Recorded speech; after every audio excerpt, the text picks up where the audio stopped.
teman-teman, aku mau ingetin sekali lagi ya, sebelum kita mulai nih obrolannya, diskusi tipis-tipis kita nih sama Mang Amsi seputar prospek dan juga apa itu saham syariah.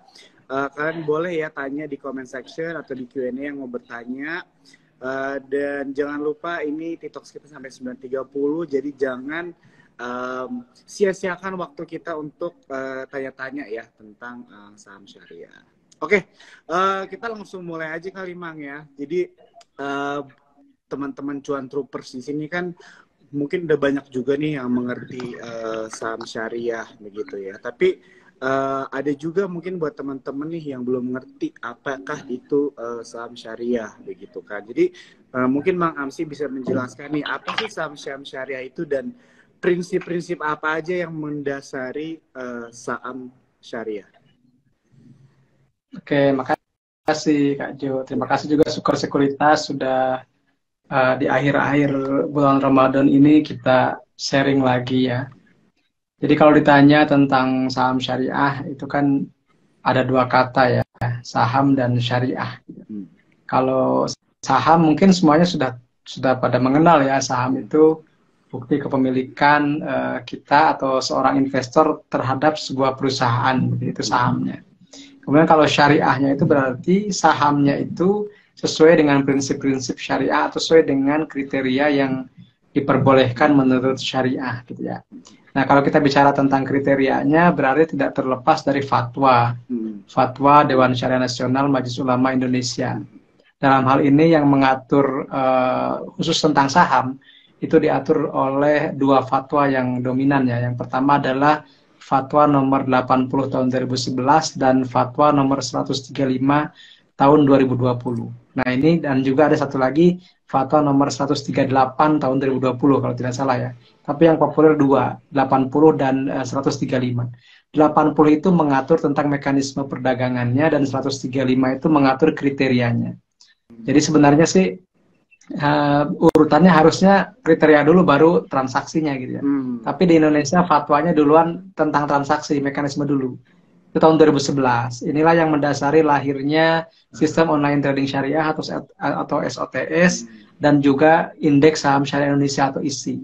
Kemudian di tahun 2020 dipertegas kembali tentang fatwa tentang sahamnya itu menjelaskan tentang kriteria dari saham syariah itu sendiri. Di mana di situ disebutkan misalnya screeningnya itu 3 tahap ya. Pertama tahap core bisnisnya, kedua tahap utang berbasis bunga, dan yang ketiga tahap pendapatan non halal dibanding total pendapatan. Nah kalau sudah lolos 3 screening itu maka dinyatakan sebagai efek syariah. Dan saat ini di Indonesia sudah ada sekitar 530-an emiten yang masuk ke dalam efek syariah. Artinya sudah lebih dari 61% saham yang ada di Indonesia itu sudah tergolong ke dalam kriteria syariah. Dari 850-an emiten yang ada itu 530-annya sudah tergolong ke dalam efek syariah. Itu mungkin kan pengantarnya. Siap. Wah ini sangat detail sekali jawabannya. Terima kasih Mang Amsi. Ini pasti mencerahkan nih buat banyak teman-teman cuan troopers gitu ya yang mungkin sering mendengar saham syariah itu apa begitu kan, tapi mungkin belum tahu juga begitu kan. Tapi mungkin aku juga yakin banyak teman-teman di sini juga yang sudah mengerti dan juga mengikuti investasi berbasis syariah nih. Nanti kan kita obrolnya kan tentang prospeknya gimana, tapi nanti kita simpan di belakang ya. Oke, tadi Mang Amsi berarti mention tentang ini ya, dulu tuh awalnya mekanismenya dulu ya Mas yang diatur ya Mang ya. Betul. Di tahun 2011 ya. Oke. Nah, kalau misalnya mungkin buat teman-teman di sini yang pengen tahu cara kerjanya investasi syariah itu gimana sih, Mang? Mungkin bisa dijelaskan sedikit gitu ya dengan cara yang simpel nih buat teman-teman mengerti. Jadi mungkin apa ya bedanya investasi konvensional saham dengan syariah gitu? Kerjanya gimana tuh teknisnya? Sebenarnya sih kalau yang namanya investasi atau trading saham, mekanismenya sama saja, Kak Jo ya. Istilahnya mau yang konven ataupun yang syariah, itu pasti melalui mekanisme perdagangan atau jual beli ya.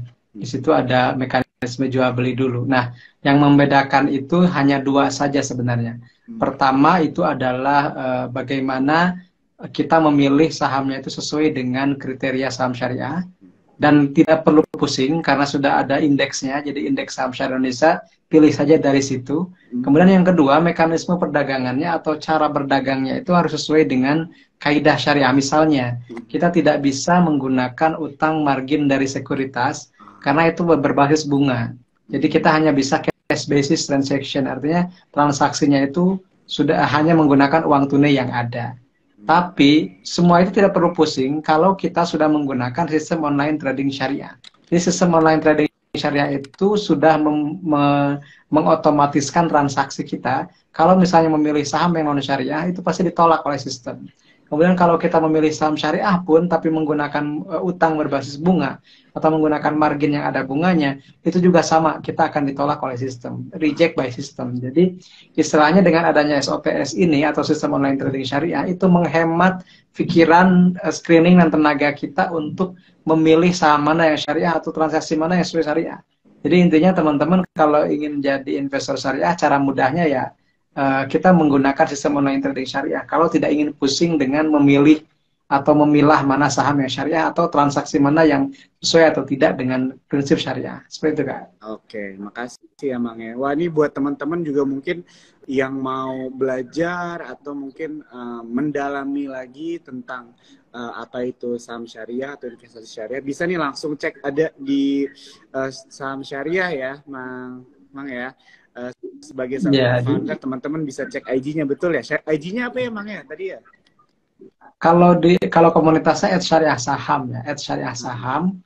Kalau saya pribadi mang.amsi. Nah, ya. Jadi teman-teman bisa ya follow ya Mang Amsi ya sama Syariah Saham nih buat teman-teman yang mau belajar lagi lebih dalam begitu ya. Dan juga tadi Mang Amsi kan mention tentang indeks ini ya. Indeks saham syariah ini juga bisa membantu ya buat teman-teman melakukan pemilihan saham-saham syariah begitu ya. Ada ISI, ada G ya, Jakarta Islamic Index kalau nggak salah, sama ada G70 kalau nggak salah ya, Mang Amsi ya. Betul ya. Kak. Ya. Jadi ini bisa menjadi pilihan lah ya buat teman-teman gitu ya untuk memilih saham syariah.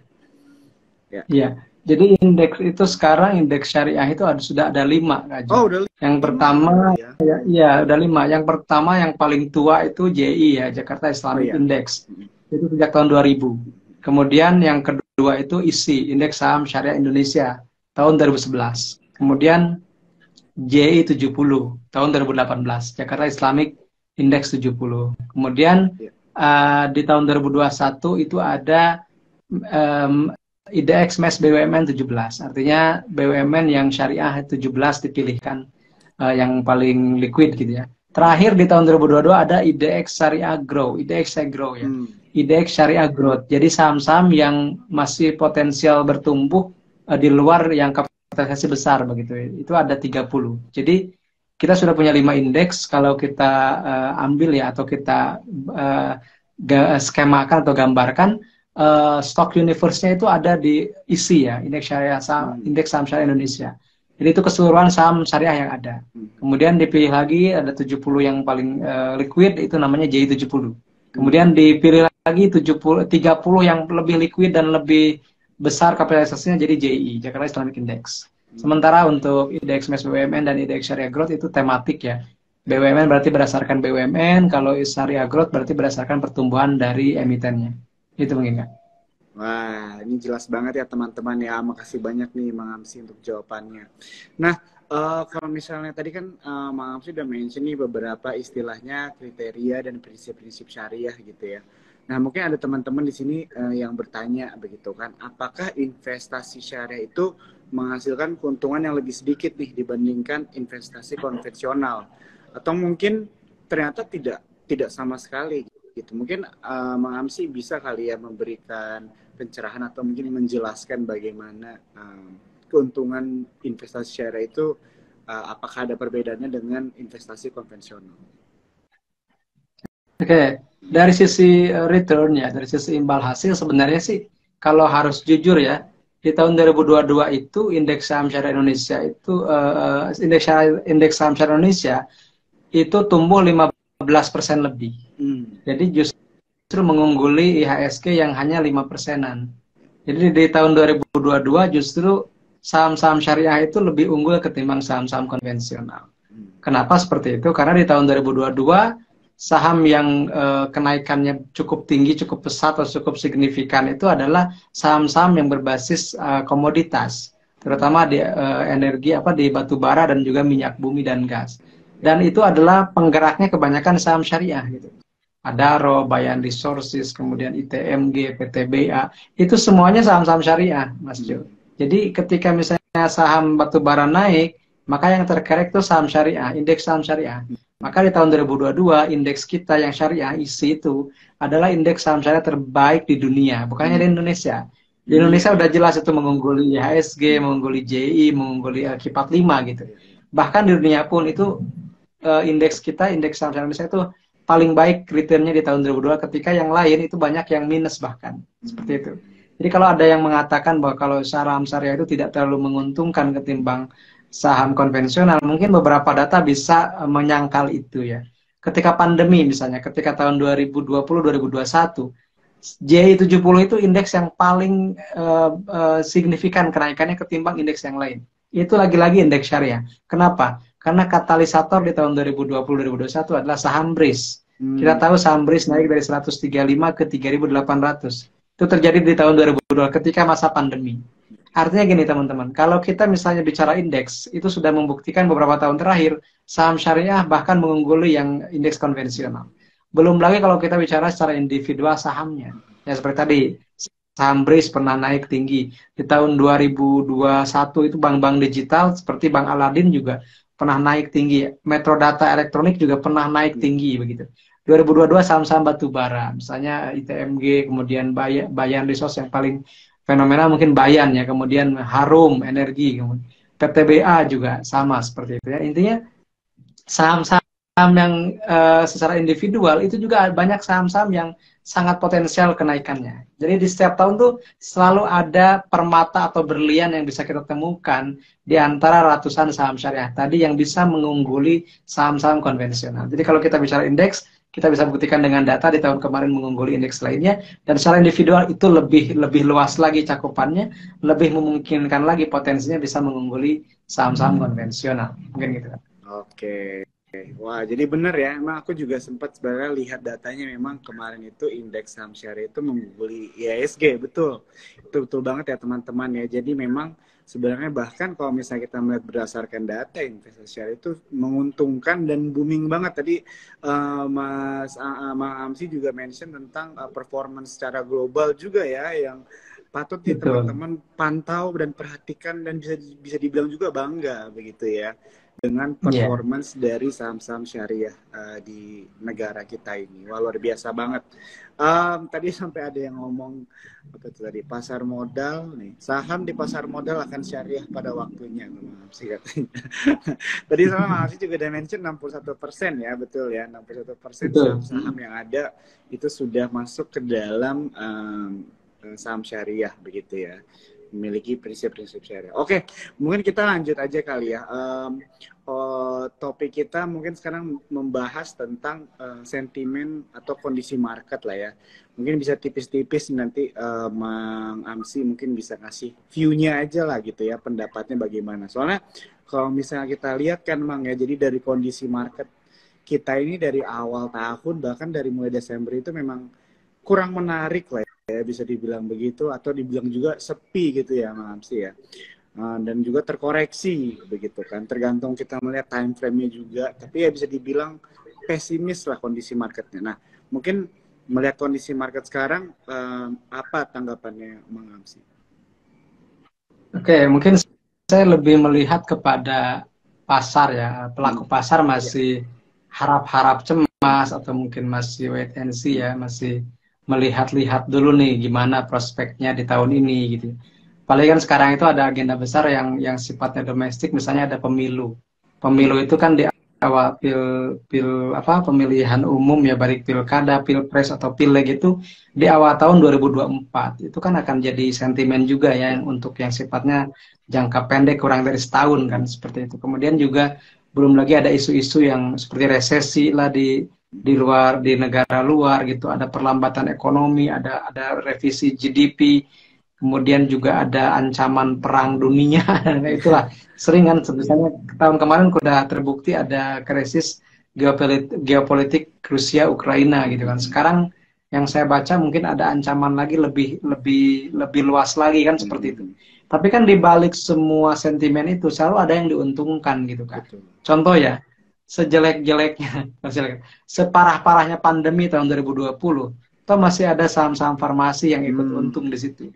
Saham-saham jarum suntik yang ikut naik gitu kan. Saham-saham obat-obatan yang ikut lompat-lompatan gitu. Jadi istilahnya di setiap masa, di setiap waktu, di setiap zaman, di setiap periode itu selalu ada opportunity gitu. Selalu ada hikmah atau selalu ada potensi di balik, selalu ada hikmah di balik musibah kan, seperti itu. Jadi ketika pandemi, maskapai penerbangan, tourism, restoran itu sepi gitu. Karena PPKM gitu kan, ada pembatasan pergerakan. Tapi ketika mulai dibuka lagi, mereka mulai menggeliat lagi, dan seterusnya gitu. Jadi sebenarnya sih berbagai sentimen itu tergantung kita bagaimana mereposisi portofolio kita. Misalnya sekarang sedang terkenanya tentang dampaknya itu ke sektor mana. Kita kalau yang negatif kita hindari, kalau yang positif kita mulai cicil, tabung di situ. Jadi meskipun ke tahun kemarin misalnya, ketika ada krisis Rusia Ukraina, yang diuntungkan tuh saham-saham energi, batu bara terutama ya. Tapi yang dirugikan adalah saham-saham gandum gitu, yang berbahan baku gandum. Maka ke ICBP itu kena misalnya. Tapi ITMG justru naik kan, seperti itu. Jadi sebenarnya di sebalik semua apapun yang terjadi di dunia ini selalu ada hal yang bisa kita dapatkan sebagai kesempatan untuk meningkatkan portofolio. Tahun 2008 misalnya, 2008 itu krisis subprime mortgage di Amerika, krisis kredit macet untuk perumahan gitu. Di Amerika memang propertinya hancur, tapi di Indonesia itu sebenarnya nggak hancur, tapi sahamnya itu kena imbas sentimen gitu. Misalnya ya, saya pernah menemukan saham Asri Alam Sutra itu digocap di 50, saham Bumi Serpong Damai itu pernah nyentuh di angka 100-an misalnya. Kan tapi padahal kinerjanya nggak masalah di kita, bahkan kenaikan penjualannya tumbuh gitu. Nah di saat-saat itulah kita pandai memilih gitu. Ketika ini hanya sentimen bukan ke fundamental, ya kita beli saja, kita cicil saja, karena hanya sentimen di luar, di kita nggak kena. Nah itulah pentingnya seorang investor mempelajari juga lebih dalam tentang efek dari sentimen tersebut. Mungkin itu kan. Wah, aku suka banget nih ya jawabannya Mamsi ya. Jadi memang penting buat kita itu untuk melakukan analisa yang dalam begitu ya, tidak langsung melihat sesuatu itu hanya dengan istilahnya analisa yang begitu cepat tanpa pertimbangan yang baik lah ya begitu. Dan sebenarnya yang paling aku ingat tadi Mamsi mention adalah bahwa di setiap keadaan itu kita harus bisa melihat hikmahnya begitu ya. Tadi kayak mention tentang kejadian pandemi begitu ya.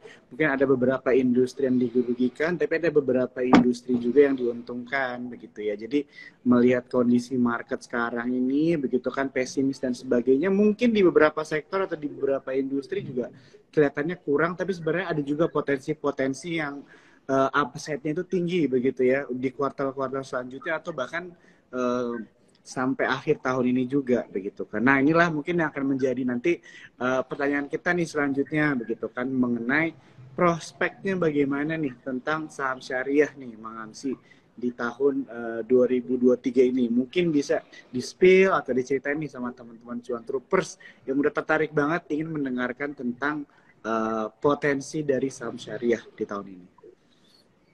Oke Kak, terima kasih. Jadi kalau kita bicara potensi ya, saya punya slogan, punya peribahasa nih. Misalnya di balik opor ayam ada opportunity. Gitu. Jadi di balik opor ayam itu ada opportunity. Gitu. Jadi sekarang mendekati Lebaran kan biasanya banyak opor ayam ya.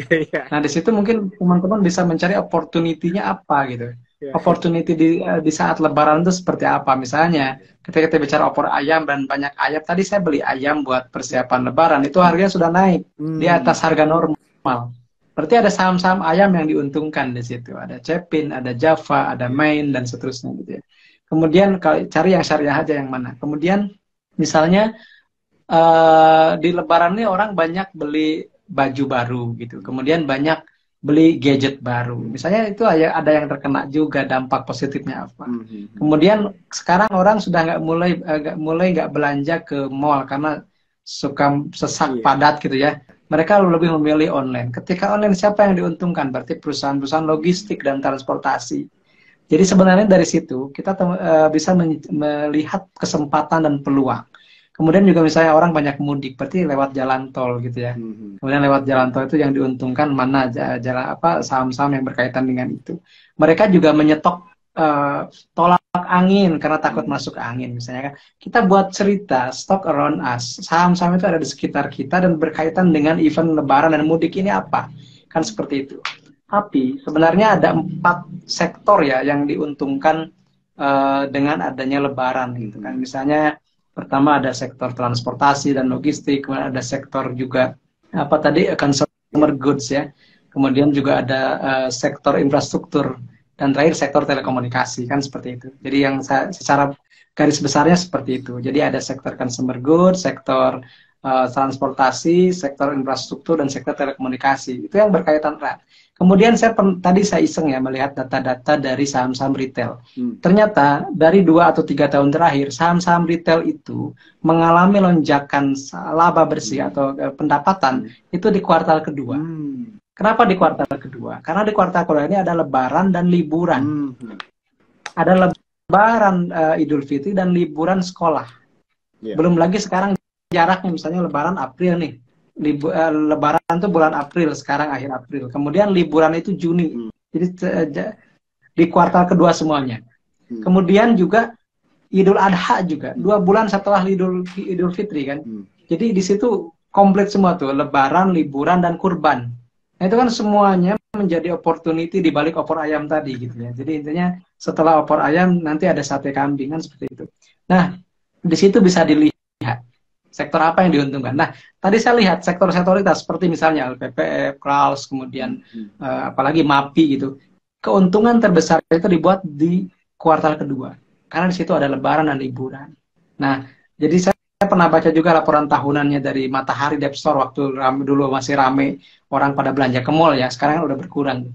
Mereka mendeklar di perusahaan di laporannya itu kami sering mendapatkan lebih dari 1/3 pendapatan itu ketika menjelang lebaran.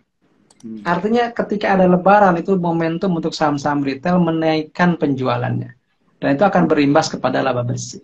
Jadi sebenarnya kalau bicara prospek ya tadi kita fokus ke saham-saham yang berbasis consumer goods gitu ya, berbasis yang tadi ya telekomunikasi, infrastruktur dan juga transportasi logistik. Karena itu yang akan rame di bulan-bulan ke depan. Oh ya, tadi juga saya sudah melihat ada sekitar 20-an emiten yang sudah merilis laporan kuartal 1 ya. Merilis laporan kuartal 1 2023 itu sudah ada sekitar, karena kebetulan saya itu suka meng-entry 850-an semua itu. Saya entry sendiri, jadi biar nggak bergantung dari yang lain ya. Sekarang itu ada sekitar 27-an ya. Ya, 27 yang sudah merilis laporan keuangannya. Dan saya melihat ada beberapa yang mengalami kenaikan signifikan. Salah satunya adalah United Tractors.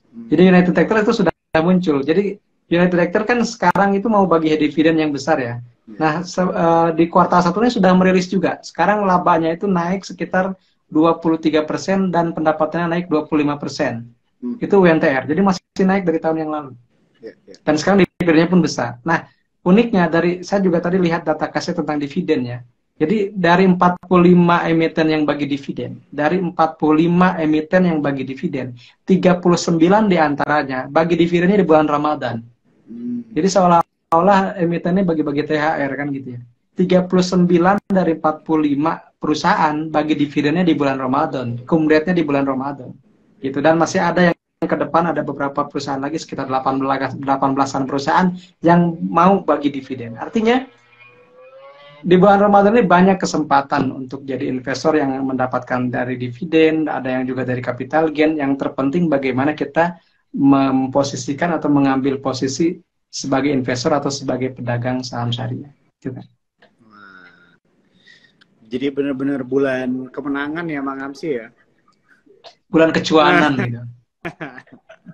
Ya, Cuan ya, ya. troopers kan jadinya. Wah, ini Iya. luar biasa banget ya jawabannya. Bener ya teman-teman ya. Jadi kalau misalnya kita lihat memang di kuartal 2 ini begitu ya, di bulan Lebaran ini, pasca Lebaran ini memang konsumsi negara kita itu besar begitu ya. Apalagi kalau misalnya kita lihat juga secara data kan memang lebih dari separuh perekonomian Republik Indonesia itu ditompang konsumsi rumah tangga begitu kan.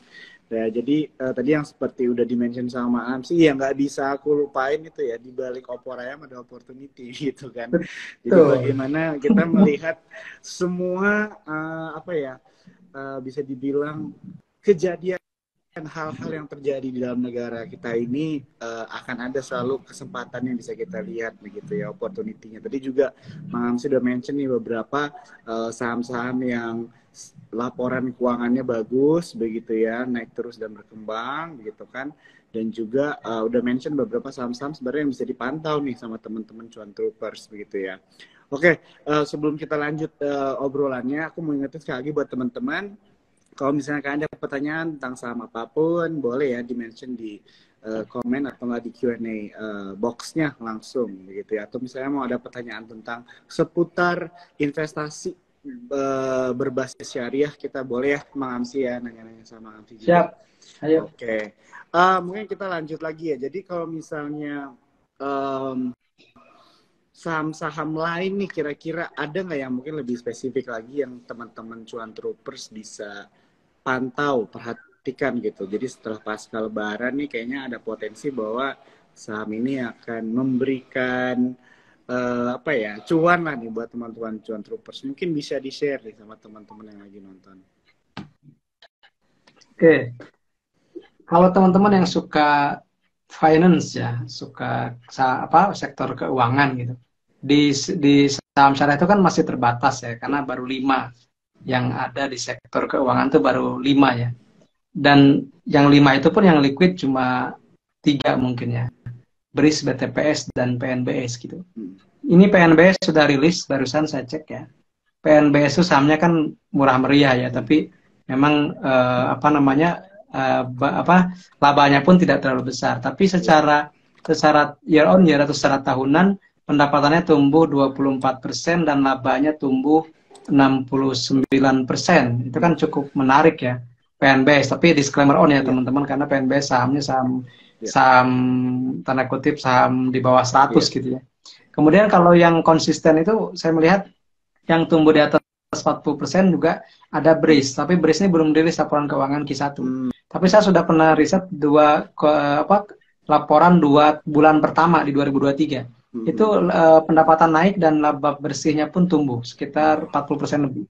Artinya ya kita masih optimis untuk perbankan syariah juga masih, kecuali mungkin BTPS yang agak melambat sekarang ya. Kalau PNBS dengan BRIS itu meningkat lah secara laba gitu ya. Kemudian juga misalnya ada saham auto, tadi sudah rilis juga auto parts ya.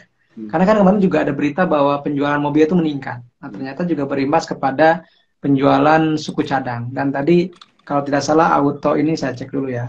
Karena saya ada kebetulan di depan laptop ya.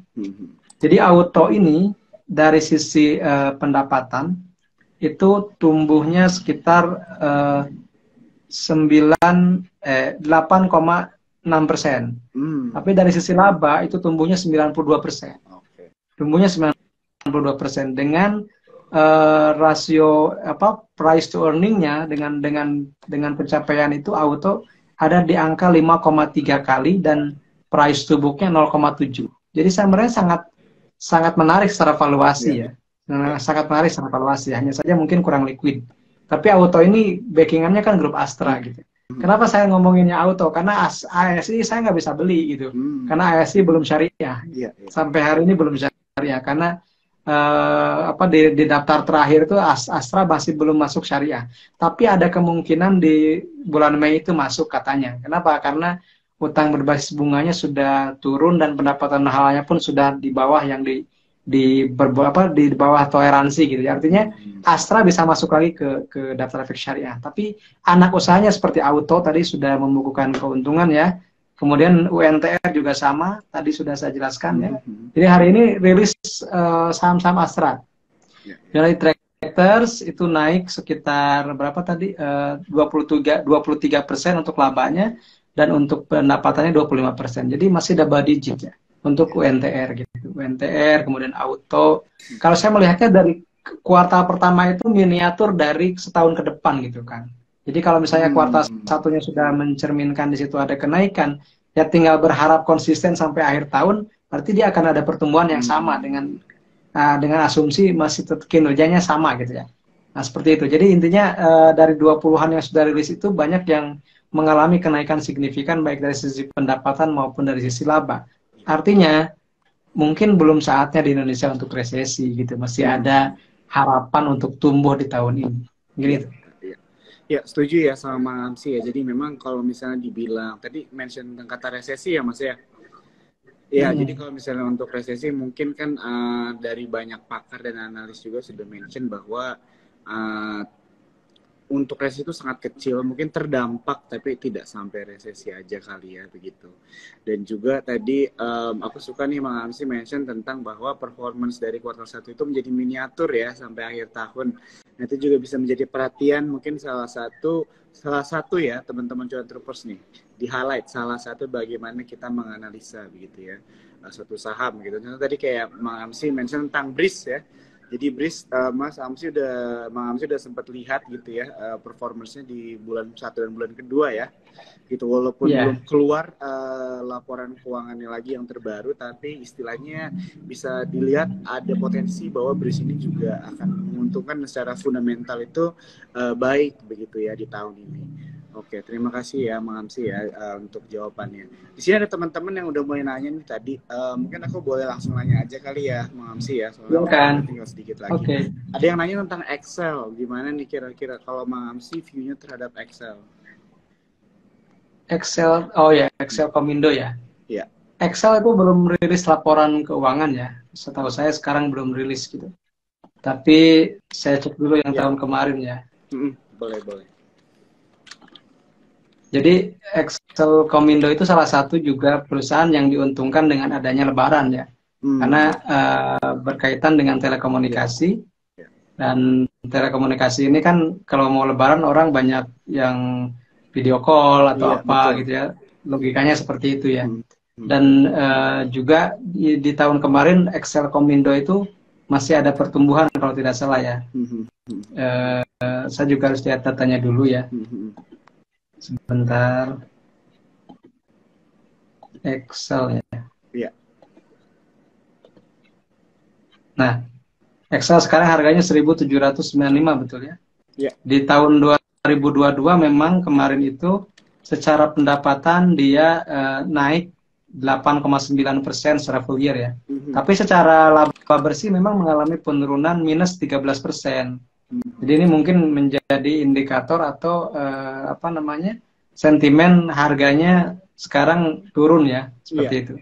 Harganya turun. Jadi mungkin kalau teman-teman nanti dikonfirmasinya dengan teknikal kalau seperti itu ya. Jadi kalau misalnya sekarang di harga 17.95 itu PI-nya sekitar 17 kali, PBV-nya 0,75 ya. Jadi nilai bukunya sebenarnya sih ada di sekitar 2.400-an.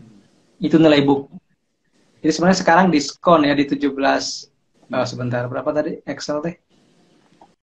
Sebentar ya. Excel harganya di 1.795. 17.95 ya? Iya. 17.95. Oke. Jadi kalau dilihat dari chart memang sedang downtrend berat ya. Iya, betul. Downtrend itu terus turun begitu ya. Dan mungkin supportnya ada di berapa ini? Udah kelewat juga ya. Support tahun 2020-nya juga sudah ditembus kayaknya. Oh, belum. Jadi sekarang itu masih ada di kisaran 1.700-an. Kemungkinan ya kalau lowest-nya banget di 2020 ya di sekitar 1.300-400 ya, seperti itu ya.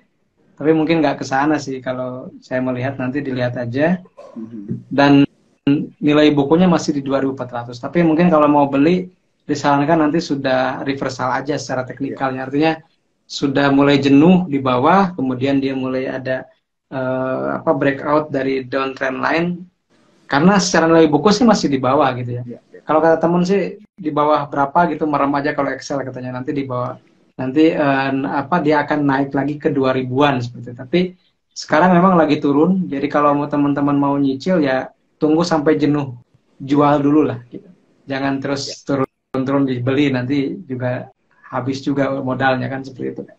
Betul, betul. Setuju ya sama Mam sih. Jadi memang juga mungkin aku kalau mau sedikit nambahin juga kita harus bisa ini ya, compare sahamnya ini dengan kompetitor yang lainnya ya di industri yang sama juga. Betul. Jadi juga Mm-mm. jangan kita terpaku dengan satu saham berharap dia akan naik juga, tapi kita mungkin melihat kompetitor lainnya yang lebih memberikan keuntungan lebih baik, potensi keuntungan lebih baik, dan juga mungkin laporan keuangan yang lebih bagus juga kali ya, Mengamsi ya, Iya, gitu. betul. Oke, ini ada satu lagi mungkin pertanyaan. Nanti ada pertanyaan lagi dari aku satu, baru kita tutup nih. Pertanyaannya dari Seyogya nih. ADCP, senggol dong Mang katanya. Oke, Mm-mm. ADCP ya. Ya. ADCP baru rilis laporan keuangannya, saya buka nih. Baru saja. Karena saya kan pawangnya laporan keuangan di Bursa Efek Indonesia. Iya, iya. Ternyata ini nih, ADCP itu pendapatan usaha untuk per Maret ya. Iya. Itu tahun kemarin 187 miliar, sekarang 133 miliar, jadi turun tuh. Mhm. Turun pendapatannya, laba kotornya turun, laba operasionalnya juga turun, dan laba bersihnya itu dari tahun kemarin 17 miliar, sekarang 15,6 miliar. Jadi turun sekitar berapa tuh? 20/17 ya. 10% atau 11%-an lah. Laba bersih per saham dasarnya dari 0,8 sekarang 0,7. Jadi memang turun. ADCP turun. Kemungkinan juga secara teknikal juga kayaknya berapa nih harganya ADCP sekarang ya? ADCP. Gocap ya kayaknya? Iya. Enggak. 59 ya. Mhm. 59. Secara teknikal juga dia sebenarnya sih kalau di hitungan saya mungkin harus nembus dulu 61 ya. 61 bahkan 71 itu. EMA 200-nya di 71. Jadi rata-rata tahunannya di 71. Kalau di bawah 71 kayaknya masih bearish terus gitu ya. Itu untuk ADCP. Disclaimer on. Oke, thank you ya, Mang. Jadi buat yang nanya DCP udah dijawab ya. Oke, mungkin aku ada 2 pertanyaan lagi nih buat Mang Amsi ya. Boleh, Jawabnya bisa singkat aja. Jadi kayak tadi kan kita membahas tentang saham-saham syariah nih, gitu kan. Dan saham-saham syariah ini kan juga banyak begitu ya di Bursa Efek. Mungkin kalau misalnya kita bagikan secara sektor, kira-kira ada nggak sektor-sektor yang menarik nih yang teman-teman cuan troopers bisa perhatikan saham-saham syariahnya, yang memberikan potensi buat saham-saham syariah di dalam sektor itu untuk memberikan cuan ke depannya? Oke. Kalau kita riset ya, kebanyakan saham syariah itu sektornya adalah energi dan consumer goods. Jadi banyakkan di energi dan juga di konsumsi ya, barang konsumsi. Jadi maka di situ dominan ada misalnya saham-saham batubara, saham-saham minyak, saham-saham gas. Itu adalah saham-saham syariah. Dan mungkin masih diuntungkan. Sekarang misalnya dengan adanya kenaikan harga emas, dengan kenaikan harga batubara atau harga-harga komoditas yang lainnya, itu saham-saham yang berkaitan dengan komoditas itu masih diuntungkan di tahun ini ya. Apalagi kalau misalnya ada krisis geopolitiknya masih belum selesai kan, seperti itu. Biasanya energi yang goyang, energi yang sangat fluktuatif gitu ya. Kemudian juga consumer good. Kenapa sih consumer good sekarang tahun ini juga diramalkan akan diprediksi akan naik secara kinerjanya, secara pendapatannya? Karena misalnya mendekati pemilu itu logistik atau barang konsumsi itu mulai banyak yang penjualannya gitu, pendapatannya. Karena kan biasanya kalau sudah mulai masuk era kampanye itu kan ada bagi-bagi sembako, ada bagi-bagi yang lainnya, dan itu berkaitan dengan saham-saham consumer goods. Jadi kebetulan untuk saham syariah itu pengerek terbesarnya adalah energi dan consumer goods. Jadi 2 sektor inilah yang akan kita cermati di tahun ini, apakah kinerjanya sesuai dengan ekspektasi atau mungkin ada sektor lain yang bisa menjadi alternatif. Seperti itu mungkin. Wah, oke. Ini buat teman-teman ya. Jadi Mang Hamsi ini udah memberikan banyak banget nih insight-insight buat kita semua gitu ya, untuk bagaimana kita melihat pasar modal begitu ya, terlebih buat saham-saham yang berbasis syariah di kuartal 2 ini, dan bagaimana kita melihat prospeknya ya di dari hari ini sampai akhir tahun. Nah, mungkin sebagai penutup nih Mang Amsi, aku mau nanya nih satu hal nih ya buat teman-teman Cuan Troopers juga mungkin yang penasaran. Bagaimana nih cara Mang Amsi begitu ya berinvestasi atau mungkin trading juga di saat kondisi market seperti ini. Kira-kira ada nggak apa ya, wejangan kali ya, atau nggak bisa dibilang rekomendasi atau advice yang bisa di-share nih buat teman-teman Cuan Troopers bagaimana menyikapi keadaan kondisi market saat ini? Oke. Saya pribadi sebenarnya ketika belajar tentang pasar modal itu, saya meyakini bahwa ketika pasar itu tidak bisa kita kendalikan ya. Artinya pasar selalu benar gitu. Pasar itu singkatan, pastinya selalu benar. Market is always right. Pasar itu singkatan, pastinya selalu akan benar.